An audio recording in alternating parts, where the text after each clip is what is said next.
నేను I'm very happy.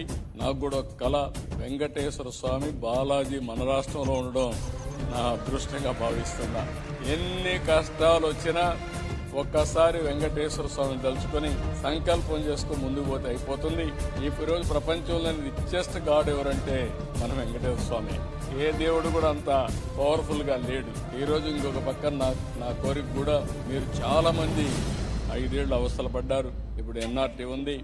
ఎన్ఆర్టీలకు కూడా దర్శనం కోసం ప్రత్యేకంగా మీకు అరేంజ్ చేసే బాధ్యత నాది. దానికి కూడా శ్రీకారం చుట్టాం. అవసరమైతే ఇంకా పెంచుతాం. ఇంకొక పక్క మీరందరూ కూడా ఆలోచించాల్సింది, ప్రతి ఒక్క దేశంలో వెంకటేశ్వర స్వామి దేవాలయం ఒకటి ఉండాలి. దేశంలో ప్రతి ఒక్క రాజధానిలో ఉండాలి.